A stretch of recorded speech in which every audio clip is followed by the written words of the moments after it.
सात संगत जी, प्यार से कहना धन निरंकार जी। निराकार संसार में जहाँ हर एक चीज के अंदर उपस्थित यही सच कि वो चाहे छोटा सा कतरा हो या कुछ भी हम इमेजिन जो कर सकती है हमारी बुद्धि, वो हर एक में बसा हुआ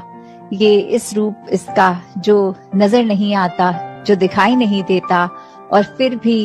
ये चक्षु जब मिल जाते हैं तो वो ही जो कुछ नहीं नजर आता वो बहुत ही साफ नजर आने लगता है। तो कैसे हमने इस रूप में जब निराकार परमात्मा के दर्शन कर लिए तो फिर और कुछ देखना बाकी नहीं रह जाता, क्योंकि हर एक कण में फिर यही बस नजर आता है। और फिर वहाँ ये जो भक्ति भरी यात्रा शुरू होती है वो हर एक की किस तरह एक इंडिविजुअल रूप, अलग रूप, यूनिक रूप ले लेती है। किसी की प्रेमा भक्ति बनकर वो सामने आती है और किसी के लिए फिर वो एक माया से जुड़ी हुई चीजों की डिमांड्स वहां तक ही रह जाती है।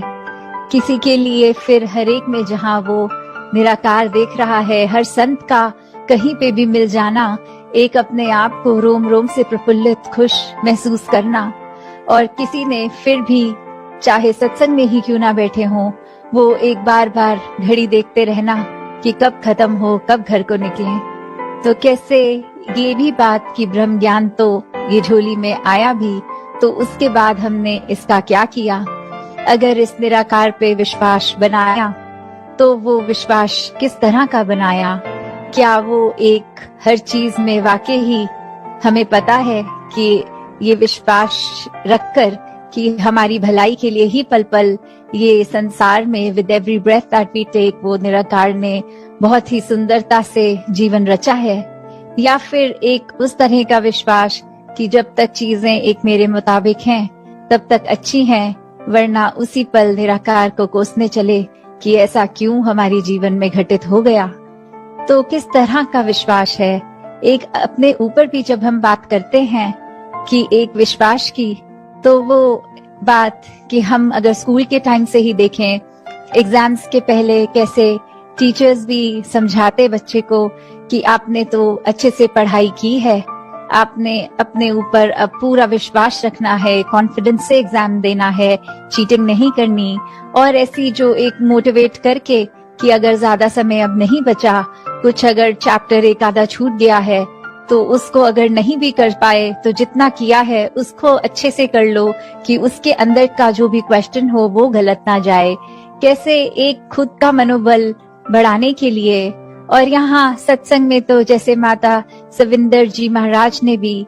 हमें समझाया कि एक कॉन्फिडेंस से भी इवॉल्व हो गई चीज। जब इस निराकार पे विश्वास आया तो फिर वो कॉन्फिडेंस हुआ। फिर एक संसार में पल पल हम वो बहते ही चले गए इस प्यार में, इस विश्वास में। तो जहाँ वो भी बात आती है कि फेथ कैन मूव माउंटेन्स, कि कैसे एक पहाड़ जब हम देखते हैं फिजिकली होता तो वो चट्टान बहुत ही ऊंची, बहुत ही मजबूत, और कैसे वो फिर विश्वास की बात की, चाहे फिजिकली तो वो पहाड़ चलकर कहीं जाएगा नहीं, पर फिर वही बात की अगर मन में विश्वास है तो पूरी हर चीज हो सकती है, बशर्त कि ये निराकार के आश्रय से लिया गया विश्वास हो। अगर हम इस तरह कोई इल इंटेंशन से, कोई गलत नियत से उस समय विश्वास करके दातार से, कि अक्सर जीवन में ऐसे भी रूप इंसानों के देखे हैं जो खुद अपनी दलील देते हैं कि दातार ये निराकार हमारी हर बात सुनता है, तो अब मैंने चाहा कि एक दूसरा इंसान बर्बाद हो जाए तो ये निरंकार ने, इस पे मेरा पूरा विश्वास है निरंकार उसके साथ अच्छा नहीं करेगा।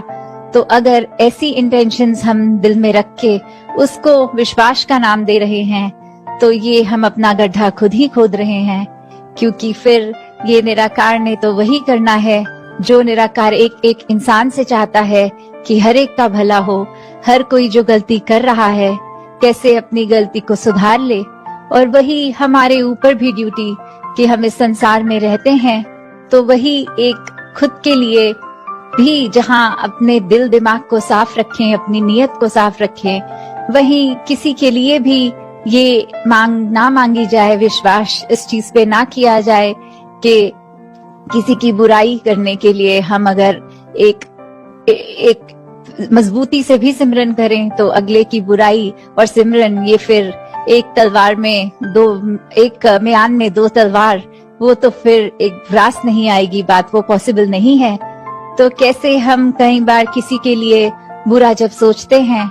तो फिर रिजल्ट चाहे कुछ भी हो, एक थ्योरेटिकली तो हम ये भी कह सकते हैं कि फिर बुरा हमारा होगा, पर वो कई बार बुरा ऐसा होता है जो सामने तो नजर नहीं आता, पर एक लाइफ लॉन्ग उसका जो रेपरकशन है, वो चाहे हमारी गिल्ट बन के, वो चाहे फिर हमारे मनोबल एकदम दिल बुझ सा जाता है खुद का, और फिर कुछ भी जहाँ अच्छा नहीं लगता। और ये अनइंटेंशनली भी, सबकॉन्शियसली भी हम हर पल फील करते हैं कि उस समय हम अगर अपने गुस्से को, अपने ख्यालों को काबू कर लेते तो ऐसी फीलिंग ये बोझ बनकर हर पल नहीं जी रहे होते, हम पे ये भारीपन नहीं होता। तो कैसे ये जो बात सत्संग में हमेशा सिखाई जाती है कि पल पल अपनी नीयत को इतना साफ रखो कि एक सिर्फ निराकार, ये प्योरिटी, ये लाइटनेस, ये कामनेस, इसके अलावा और कोई चीज अपने दिलो दिमाग पर हावी ही ना होने दो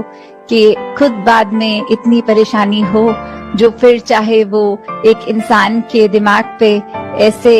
मेंटल इलनेसेस की तरह भी रूप ले लेती हैं। तो कैसे हमने अपने अंदर और बाहर हर तरफ इस निराकार के आश्रय और इसके ऊपर एक पॉजिटिवली एक विश्वास रखकर ही आगे बढ़ना है, तभी ये जीवन सफल हो पाएगा। साथ संगत जी, ध्यान निरंकार।